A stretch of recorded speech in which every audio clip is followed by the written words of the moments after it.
Rusk disagrees with you, and he was the Secretary of State at the time, but that's fine. The communist nations have exploited the turmoil of a time of transition in an effort to extend communist control into other areas of the world.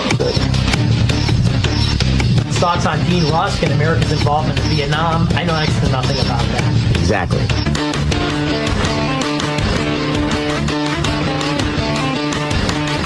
For 15 years, I've scalped tickets to pay the bills.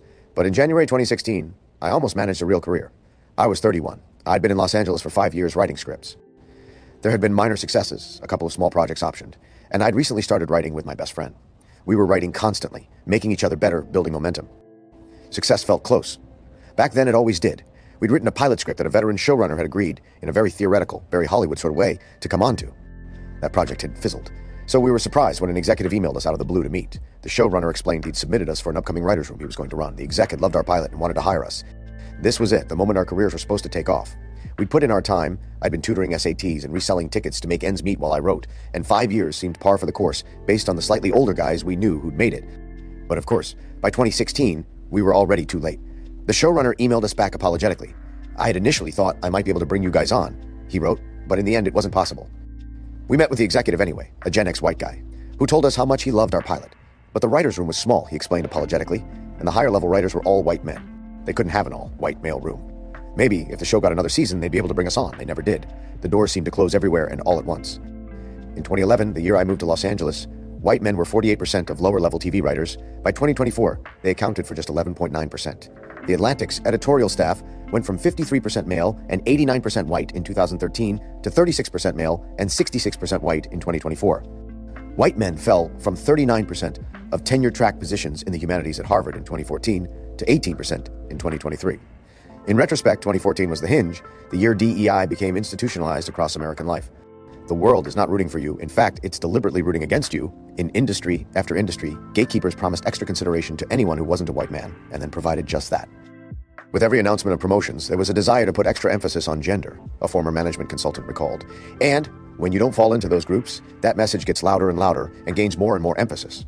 On the one hand, you want to celebrate people who have been at a disadvantage. On the other hand, you look and you say, wow, the world is not rooting for you. In fact, it's deliberately rooting against you.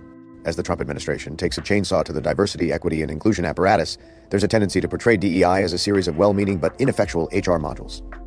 Undoubtedly, there has been ham-fisted DEI programming that is intrusive, or even alienating, explained Kyanga Yamahata Taylor in The New Yorker. But, for the most part, it is a relatively benign practice meant to increase diversity, while also sending a message that workplaces should be fair and open to everyone. This may be how boomer and general ex-white men experience DEI. But for white male millennials, DEI wasn't a gentle rebalancing. It was a profound shift in how power and prestige were distributed.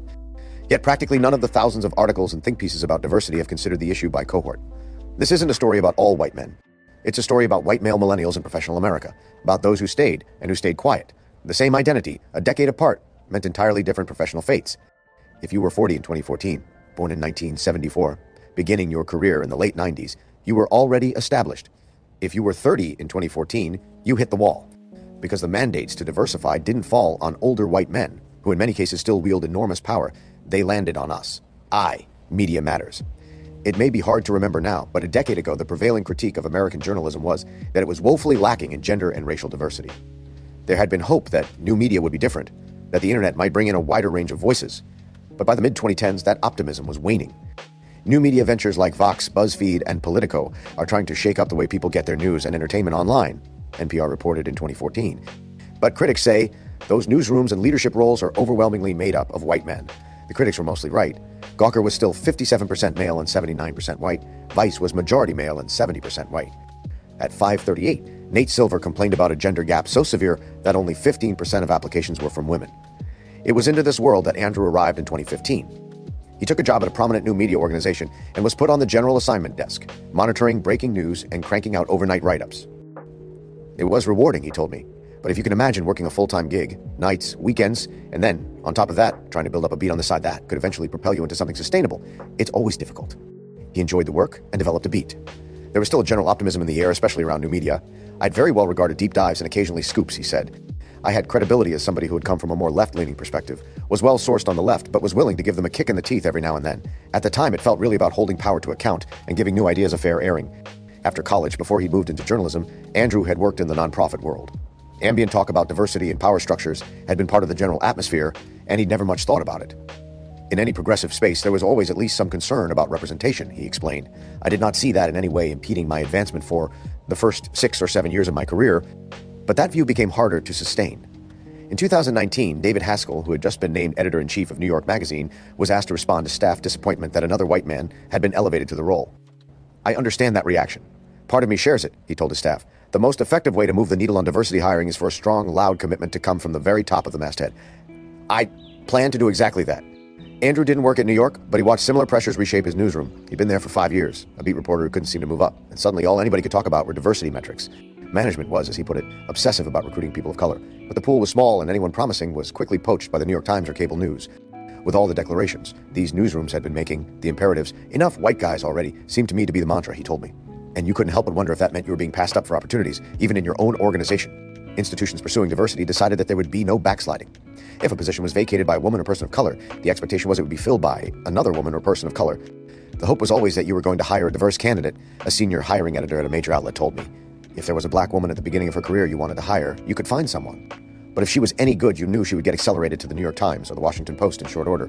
The truth is, after years of concerted effort, most news outlets had already reached and quietly surpassed gender parity.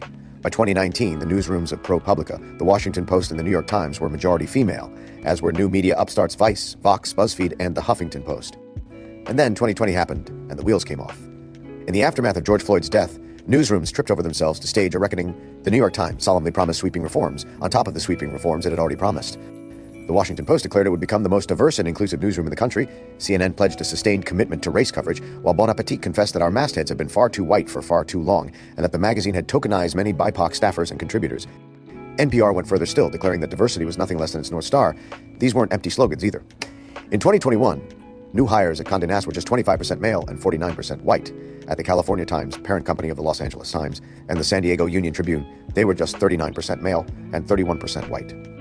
That year, ProPublica hired 66% women and 58% people of color. At NPR, 78% of new hires were people of color. For a typical job, we'd get a couple hundred applications, probably at least 80 from white guys, the hiring editor recalled. It was a given that we weren't going to hire the best person. It was jarring how we would talk about excluding white guys. The pipeline hadn't changed much. White men were still nearly half the applicants, but they were now filling closer to 10% of open positions. Suddenly, in Andrew's newsroom, everything was driven by identity. There were endless diversity trainings, a racial climate assessment. At one point, reporters were told they had to catalog, in minute detail, the identity characteristics of all their sources. Andrew had been instrumental in forming the union at his company, and objected when negotiations shifted from severance pay and parental leave to demands for racial quotas. They wanted to do like emergency hires of black people, he said. When he questioned these new priorities, the response was swift. On a Zoom call, women would clap back at something I was saying, and other women would snap their fingers in the window, he recalled. It was this whole subcultural language being introduced wholesale, desperate for advancement. He'd had the same job, the same title for nearly 6 years. Andrew looked elsewhere. I applied for positions at The Atlantic, Politico, CNN, The Washington Post, 3 different desks at the New York Times, he told me. But newsrooms were contracting, which only made the competition more intense. When scarcity sets in, you start to worry about these things a little bit more, Andrew reflected. This was a business model problem that was exacerbated by the racial preference problem. At The Atlantic, Andrew didn't even get an interview. Jeffrey Goldberg, the editor-in-chief, had described his hiring philosophy back in 2019 by opening up the possibilities of younger people, women, and people of color. By imagining their rise in a deliberate way, I've just widened the pool of potential leadership. There's no quota system here. Goldberg was candid about another, less comfortable reality. It's really, really hard to write a 10,000-word cover story, he said in that same interview. There are not a lot of journalists in America who can do it. The journalists in America who do it are almost exclusively white males. With or without quotas, The Atlantic succeeded in hiring fewer of these white males. Since 2020, nearly 2/3 of The Atlantic's hires have been women, along with nearly 50% people of color. In 2024, The Atlantic announced that 3/4 of editorial hires in the past year had been women, and 69% people of color. The irony was, where older white men remained in charge, especially where they remained in charge, there was almost no room to move up. If you hired a team of white guys around you, you were putting a target on your back, recalled the hiring editor. At the New York Times Magazine, Jake Silverstein, a Gen X white man, serves as editor-in-chief, and Bill Wasik, another Gen X white man, serves as editorial director. But of 9 millennial senior editors and story editors below them, there's just one white guy, and he's been there since 2012, effectively grandfathered in. At the very bottom of the ladder, the picture is a little different. Since 2020, only 7.7% of Los Angeles Times interns have been white men. Between 2018 and 2024, of the roughly 30 summer interns each year at the Washington Post, just 2 or 3 were white men. In 2018, the New York Times replaced its summer internship with a year-long fellowship. Just 10% of the nearly 220 fellows have been white men. Other pipelines dried up as well. The alt weeklies that gave misfit young men their start have shed them entirely. There are no white men on the editorial staff of the Seattle Stranger or on the staff of Indie Week. As late as 2017, there were 6 white men atop the masthead for the Portland Mercury. By 2024, there was just one, the Boomer editor-in-chief. By the early 2020s, many journalists I spoke to noticed something else. The young white men who once flooded internship and fellowship pools had simply stopped applying. Gen Z men had absorbed the message that journalism was not for them. The femaleness is striking, a well-known General X reporter with impeccable liberal bona fides confided. It's like, wow, where have the guys gone? In less than a decade, the entire face of the industry changed. The New York Times newsroom has gone from 57% male and 78% white in 2015 to 46% male and 66% white in 2024. Condé Nast today is just 35% male and 60% white. BuzzFeed, a media operation that had been 52% male and 75% white in 2014, was just 36% male and 52% white by 2023. But nothing explains the new media story quite like Vox, whose explainers dominated 2010's discourse and whose internal demographics capture the decade's professional shift. Back in 2013, when Ezra Klein came under fire for his startup's lack of diversity, Vox Media was 82% male and 88% white. By 2022, the company was just 37% male and 59% white, and by 2025, leadership was 73% female. The demographic shift reshaped not only who told the stories, but which stories got told. The demographic shift reshaped not only who told the stories, but which stories got told. After George Floyd's death, Andrew's colleague Lucas was assigned a piece about why you should never call the police. I remember having to interview one of these abolitionists for a story about how if somebody breaks into your car or your home, it's white supremacy to call the cops, even if you need it for an insurance report, Lucas told me. That always made me feel gross. I think back on that with a lot of regret. Newsrooms were center-left places in 2005, the prominent General X reporter told me. Now they're incredibly left places. I imagine one reason newsrooms have gotten more explicitly lefty is that you have white guys and white women adopting a kind of protective coloration allyship mindset to get through the door. Andrew, for his part, was unable to adopt the performative allyship that had become expected. I always thought I was an effeminate nerd growing up, but my way of expressing myself now puts me on the most masculine end of men in media, he told me. I started to pick up on the fact that there wasn't much room for people who even speak in my timbre. He was recruited for a senior reporter position at a more prestigious outlet, jumping through hoops every step of the way, as he told me. But by the end, it felt like a cruel joke. Extensive interviews, writing tests, endless meetings with various editors, only to find out months later that the job had gone to someone a decade younger than him. A gay man of color who'd managed to go from intern to assistant editor to senior reporter in less than 2 years. If you're a white man, you gotta be the superstar, Andrew told me. You can't help feeling like no matter how good you are, you were born in the wrong year. As he saw it, the industry had its super successful white guys who'd made it before 2014 and so were functionally Gen X. But for everyone else, moving up in a contracting industry was nearly impossible. After surviving years of buyouts, Andrew finally made senior reporter in 2023, but by then it felt less like recognition than a consolation prize. He was coming up on 40, unmarried, with little room for forward or lateral movement. When the next round of buyouts hit, he decided it was time to leave. Second, the ivory tower. There are many stories we tell ourselves about race and gender, especially in academia. But the one thing everyone I spoke to seemed to agree on is it's best not to talk about it, at least not in public, at least not with your name attached. The humanities are so small, a millennial professor nervously explained. There's a difference between thinking something and making common knowledge that you think it, said another. So it came as a bit of a shock when David Austin Walsh, a Yale postdoc and left-wing Twitter personality, decided to detonate any chance he had at a career with a single tweet. I'm 35 years old, I'm 4+ years post-PhD, and, quite frankly, I'm also a white dude. He wrote on 10th Combined those factors together, and I'm for all intents and purposes unemployable as a 20th century American historian. The pile-on was swift and vicious. You are all just laughable, wrote the New York Times' Nicole Hannah-Jones. Have you seen the data on professorships? White males are 30% of the U.S. population, but nearly 40% of faculty, tweeted a tenured professor at GWU. Hard to make the case for systemic discrimination.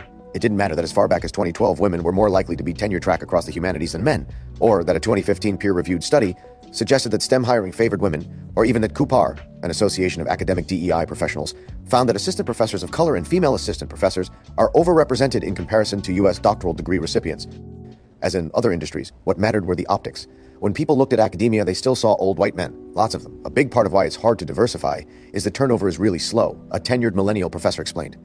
And that's become worse now because boomers live a long time. Many elite universities once had mandatory retirement at 70. But in 1994, Congress sunsetted the academic exemption for age discrimination, locking in the demographics of the largely white male professoriate for a generation.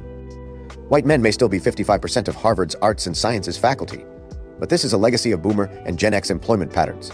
For tenure-track positions, the pipeline for future faculty, white men have gone from 49% in 2014 to 27% in 2024. The pipeline and the cohorts haven't changed much. Newly minted humanities. PhDs have been evenly split between men and women for over a decade now, and white men outnumber other groups in most applicant pools, but who was getting hired certainly did. At Berkeley, white men were 48.2% of faculty applicants in the physical sciences, but just 26% of hires for assistant professor positions. Since 2018, only 14.6% of tenure-track assistant professors hired at Yale have been white American men. In the humanities, that number was just 6 out of 76. The white men who do get hired are often older and more established or foreign. Several people I spoke with noticed that European white men don't seem to face these barriers. The reason, one professor suggested, is they exist slightly outside the American culture wars. Another is an administrative sleight of hand. Federal education statistics classify foreign nationals outside racial categories. In other words, a white European on a work visa doesn't register as white in diversity metrics. Among new PhDs with definite academic employment plans, white temporary visa holders are nearly twice as likely as white U.S. citizens or permanent residents to secure tenure-track positions.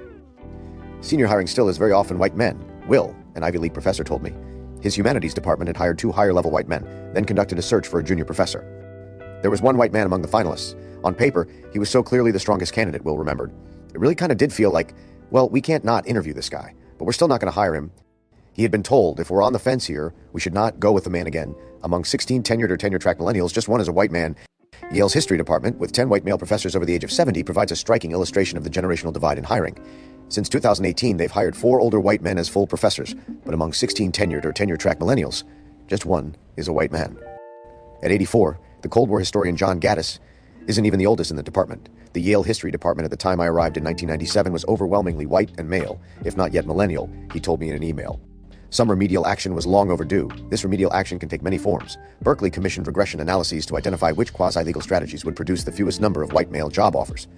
At Dartmouth, the Mellon to Postdoc program provided 10 tenure-track positions for new hires with a demonstrated commitment to addressing racial underrepresentation in their disciplines. None were white men. Cluster hiring, which began in the 90s as a way to expand interdisciplinary research, was transformed in the 2010s as a shortcut to achieve diversity goals. Entire groups of underrepresented candidates could now be hired at once, working around the often Byzantine tenure approval process. The way you try to demographically diversify without making it explicit is searching in areas where the areas are strongly correlated with ethnicity, an Ivy League professor explained to me. A cluster hire in Latinx studies will gain you several Latinx faculty. A professor of transgender studies will, in all likelihood, not be a straight cis man. And a white male assistant professor of black sexualities is closer to an SNL sketch than to any lived reality in 2024. All this left little oxygen for anyone else. James spent nearly a decade, first at Yale Law, then at a top classics program, watching his professional pathways narrow until they seemingly disappeared. He saw people he knew, as long as they fit the right demographic profile, bypass open searches and receive tenure-track offers before they even finished their PhDs. My own advisors would say, very openly, they're just 2 completely different hiring schemes, he told me. They're just 2 completely different categories of person. Hanging over it all was an invisible curriculum, the political assumptions about what should and should not be studied. James recalled a fellow graduate student he met at Yale, a white man oblivious to the latest academic orthodoxies. He went on this long, passionate monologue about military history. He knew all sorts of details of Roman military history. He really wanted to study it. And I just thought, you are hopeless. There is no way anyone is going to hire you. He almost wasn't schooled properly. If he had been, without anyone ever needing to tell him, he would just drop all that about military history because he'd know that's white and European and male and dead. Only one person from James's classics cohort wound up with a tenure-track offer. He's gay, Asian American, exceptionally conversant in the language of critical theory, James said, and he got his job on the merits.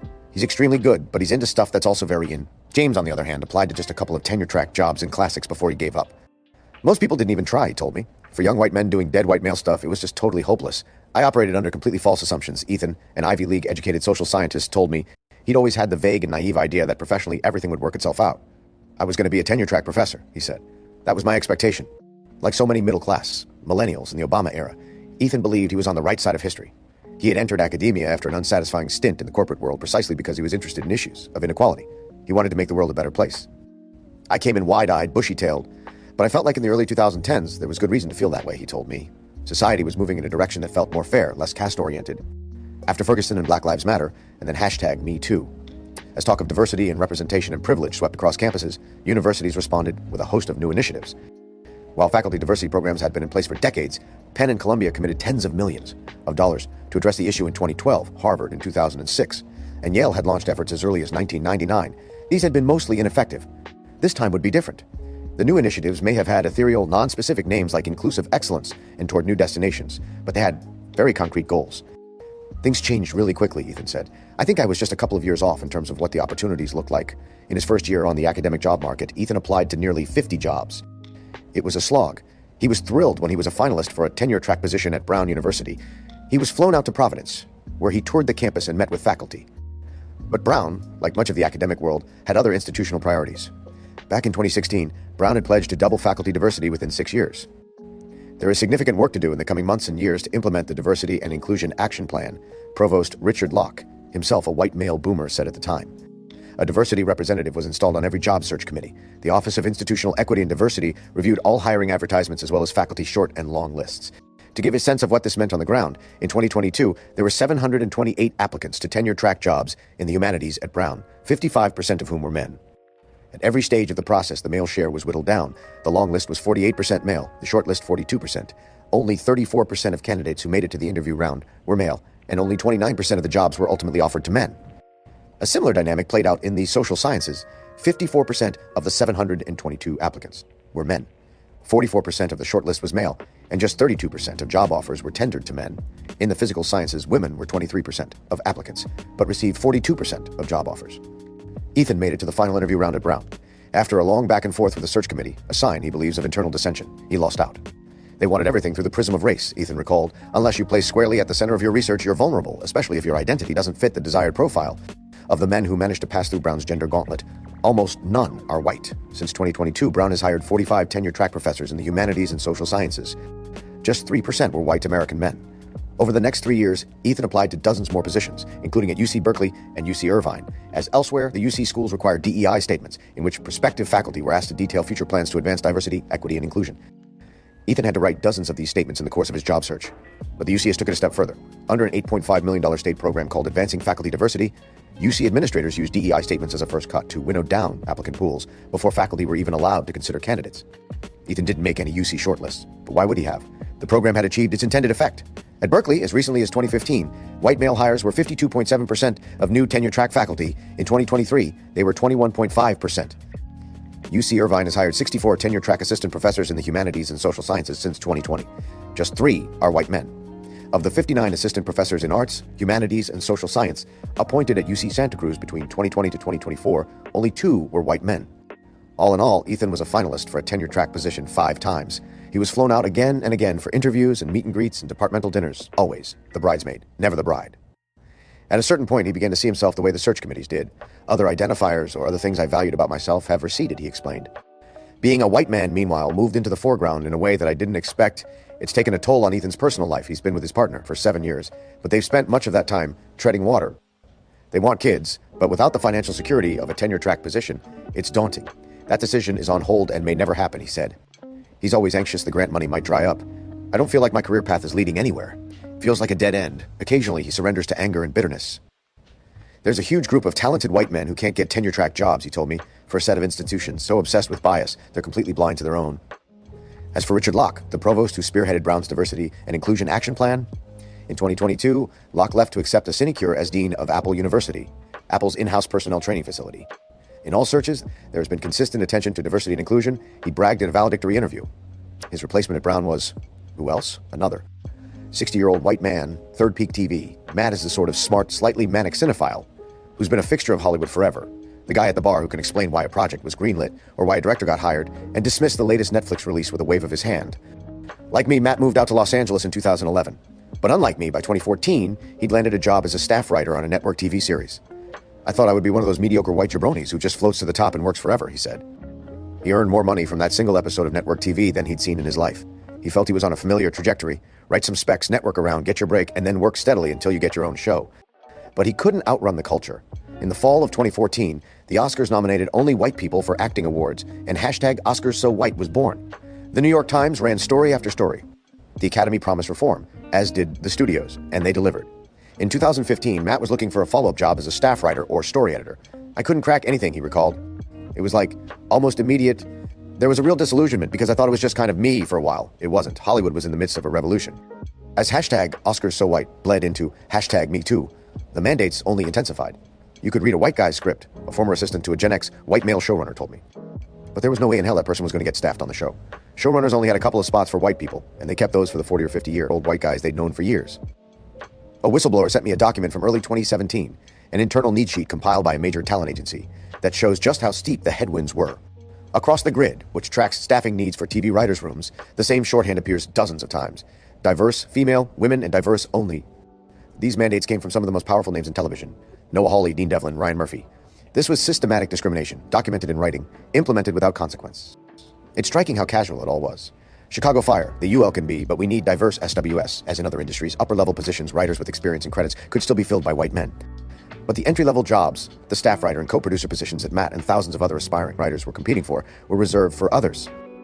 The studios had these quotas they felt pressure to fill, a veteran talent manager told me. It was always the lower and mid-level people. Every fellowship, grant, and hiring incentive was suddenly oriented toward changing who got in the door. The Writers Guild lists more than a dozen studio-run initiatives for emerging diverse writers. The Disney Writing Program, which prides itself on placing nearly all its fellows as staff writers, has awarded 107 writing fellowships and 17 directing fellowships over the past decade, none to white men. Nearly every capsule bio for these programs is an attempt to communicate, with as little subtlety as possible, that the writer is not a white man. Another prestigious venue for up-and-coming screenwriters was the Sundance Screenwriters Lab, which proudly lists Darren Aronofsky, Paul Thomas Anderson, and Quentin Tarantino among its alumni. The lab was just amazing, Quentin Tarantino recalled in 2017. At the 25th anniversary of Reservoir Dogs, they took us really seriously. I couldn't believe how altruistic it was. Their whole point was to just help us to refine our aesthetic. In the 2010s, Sundance came under fire for producing a disproportionate number of white male auteurs. The organization decided that would never happen again. In 2016 and 2017, 27.5% of applicants to the Screenwriters Lab were white men, but they were just 14.7% of participants. That figure turned out to be relatively high. Since 2018, just 8 of 138% of the fellows selected have been white men. Notably, nearly all have either had some other defining characteristic or were partnered with a woman or a person of color. Today, just 1 in 10 millennial programmers at Sundance is a straight white man. These programs, originally established to open a closed pipeline, turned into their own exclusionary infrastructure. Matt never bothered applying. At a certain point, you realize the juice isn't worth the squeeze, he said. You're doing everything you can to break through, and the goalposts keep moving. After striking out in TV for almost 5 years, Matt transitioned into features, which were less identity-driven. I thought not working for that many years would break me, but it actually made me better, he told me. I had to figure out how to write stuff that would pop and get me back in. When we spoke, it was a real point of pride how much he'd been able to improve his writing, how at least temporarily he'd succeeded in overcoming the odds. By the end of the 2010s, that work paid off. One of his scripts landed on the Blacklist, the prestigious annual ranking of unproduced screenplays voted on by Hollywood development executives. This gave Matt much-needed momentum. He sold multiple spec scripts and was finally able to quit his day job, but it was hard to translate into steady work. Even after he managed to get A-list showrunners attached to a couple of projects, when staffing season came, they never offered him a position on their own shows. Hiring me was never even in the conversation, he said. In other words, Matt had a better chance of getting his own show on the air than of getting staffed. In 2020 to 2021, Matt's agent submitted him for a prestige series. The showrunners liked his sample, they wanted to talk about availability, but the offer was abruptly pulled. One of the showrunners, a Gen X white guy, had blocked it. The room already had too many white guys. You're crawling through broken glass and it's still not enough, Matt reflected. I kind of just choose to ignore it out of self-preservation, because if I'm bitter or angry, then I'm even further away from what I want. Nobody wants the guy shaking his fist. Throughout our conversations, Matt never blamed the women or people of color who'd gotten opportunities he hadn't. He blamed the older generation of white men who pulled up the ladder behind them. And he was right to. Between 2004 and 2013, over 40 general ex-white men received Academy Award nominations for screenwriting. In the following decade, more than 50 general ex-white men were nominated, alongside just 6 white male millennials. Over Matt's 14 years in Hollywood, the changes have been staggering. In 2011, when he moved to California, white men were around 60% of TV writers. By 2025, according to the WGA's own diversity statistics, they accounted for just 11.9% of lower-level writers. Women of color made up 34.6%. White men directed 69% of TV episodes in 2014 and just 34% by 2021. But that remaining third went overwhelmingly to established names, leaving little space for younger white men. Since 2021, 11 directors under 40 have been nominated for Emmys. None have been white men. I saw this graveyard of people not too dissimilar from me, Peter, the assistant to the Gen X showrunner, told me. Peter, who graduated from a top 5 college in the early 2010s, watched slightly older millennial men wait for a break that never came. They were like, hey, I'm going to take this kind of shit job for 2 years. Oh, wait, I can do it for 3 more years. Suddenly they're married, having kids. They just didn't get the deal. It was never going to happen for them, ever. Peter eventually left for the tech world. It's a lot better to actually know you're about to get hit by a car than not know, he told me. The tragedy of our generation is just thinking the world is a certain way and all. He has recurring fantasies of changing his name and moving to Thailand. That single episode of network television from 2014 remains Matt's only produced credit. When we last spoke, he was commuting to his menial day job. Newly single, with tens of thousands of dollars of credit card debt, he has recurring fantasies of changing his name and moving to Thailand to escape his creditors. Sweet one-bedroom, VPN to access American TV film content. He texted me. The dream, for everywhere else. For a decade, it kept going, faster and faster. Without any actual quotas to achieve, only the constant exhortation to do better, the diversity complex became self-radicalizing, a strange confluence of top-down and bottom-up pressure. No one ever said what the right number of white men would be, but it was always fewer than you currently had. The boundaries shifted depending on the industry and the moment. A white woman might be favored in some contexts, disfavored in others. An Asian American man might face extra obstacles in tech or medicine, but if he wanted to be a screenwriter or an English professor, the system worked in his favor. But for younger white men, any professional success was fundamentally a problem for institutions to solve. And solve it they did. Over the course of the 2010s, nearly every mechanism liberal America used to confer prestige was reweighted along identitarian lines. 7 white male General Xers won the MacArthur Genius Fellowship in 2013 alone, the same as the total number of white male millennials who've won since. In 2014, 2 white male millennials were National Book Award finalists, including one winner. That year, 9 white male American artists under 40 appeared at the Whitney Biennial. But of the 70 millennial writers nominated for National Book Awards in the decade that followed, just 3 were white men. The Big Four galleries represent 47 millennial artists, just 3 are white men. At the 2024 Whitney Biennial, which featured 45 millennial artists, 0 were white American men. The white men shut out of the culture industries didn't surge into other high-status fields. The white men shut out of the culture industries didn't surge into other high-status fields.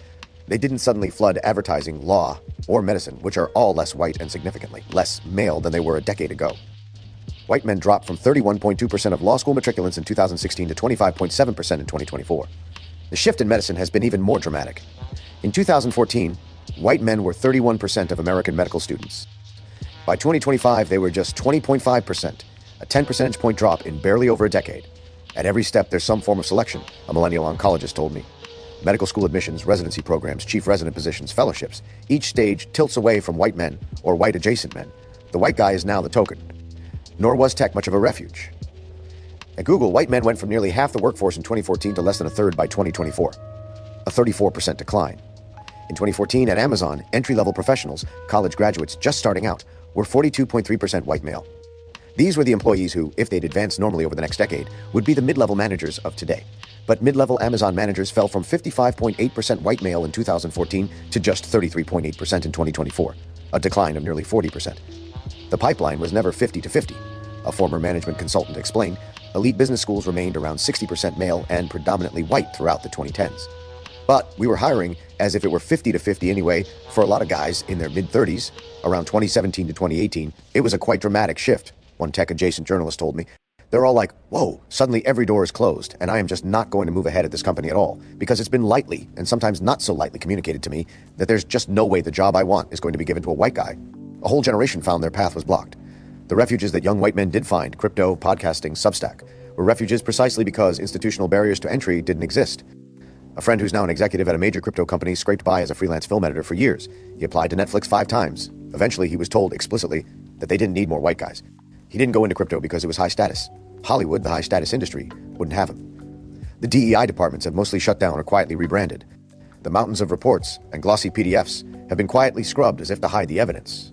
What was the justification for gutting the American meritocracy? No one seems to know. It's tempting to wave it all away as secular decline, white men abandoning fields that were losing status or economic value. But the timing doesn't line up.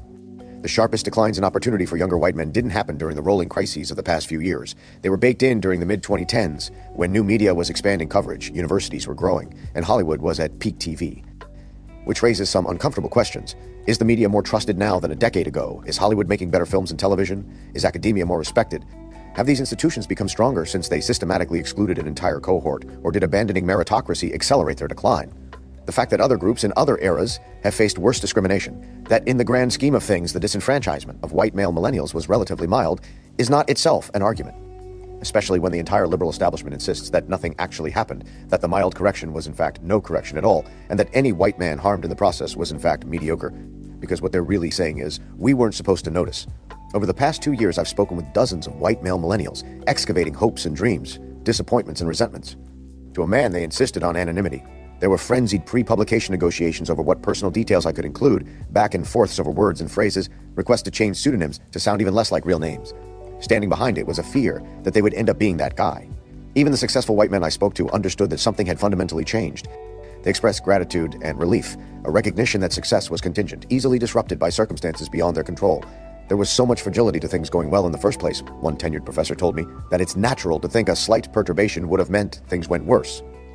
Most of the men I interviewed started out as liberals, some still are, but to feel the weight of society's disfavor can be disorienting. We millennials were true believers in race and gender-blind meritocracy, which for all its faults, its naivete about human nature, its optimism in the American dream, was far superior to what replaced it. And to see that vision so spectacularly betrayed has engendered a skepticism toward the entire liberal project that won't soon disappear. What troubles me is that a lot of thriving white millennial men have had to follow the Josh Hawley path, where you have to leave liberal America, an old friend, the father of 2 biracial children, told me. I don't want to do that.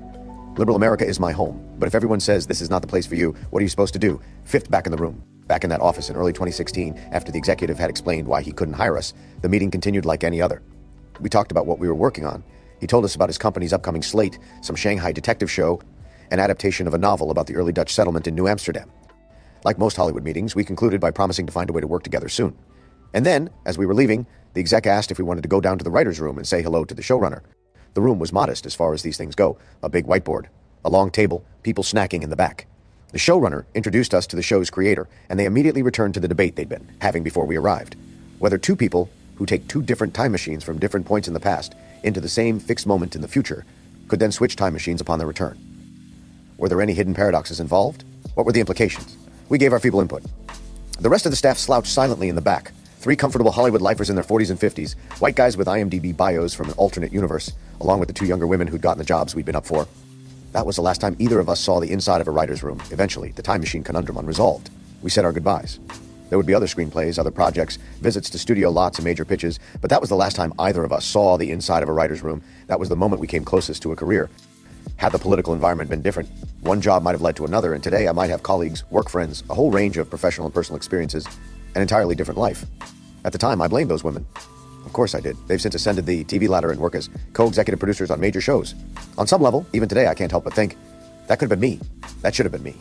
But those women didn't take our jobs any more than the 50-year-old Hollywood lifers had. The lifers were still there. They're still there. And I'm not angry at the women and people of color who made it instead of me. People have the right, in most cases the responsibility, to take the opportunities that are offered them. Or even at the older white guys who ensured that I didn't. Mostly I'm annoyed at myself, because instead of settling down, proposing to my then girlfriend, and earning a steady income that might support a family, I spent a decade insisting the world treat me fairly, when the world was loudly telling me it had no intention of doing so. I could see what was happening. I was being told point blank what was happening. And still I thought I'd be the exception. That if I wrote one more script, took one more meeting, I'd slip through. But very few people get to be the exception. It's strange, and more than a little poisonous to see yourself buffeted by forces beyond your control. But there's also a comfort in it, because it's less painful to scroll through other people's IMDb pages late at night figuring out what shortcut, race, gender connections they took to success, than to grapple with the fact that there are white men my age who've succeeded, and I am not one of them. I could have worked harder, I could have networked better, I could have been better. The truth is, I'm not some extraordinary talent who was passed over. I am an ordinary talent, and in ordinary times that would have been enough. There's a wounded pride here. How could there not be? I have 2 sons. I used to imagine, long before they were born, that I would take them to film sets, that I'd bring them along to exotic locations. Instead, their father spends most of his working day in his bedroom, scrolling through spreadsheets and ticket listings. What do I say when my boys ask about my old hopes and dreams? What do I tell them when they ask about theirs?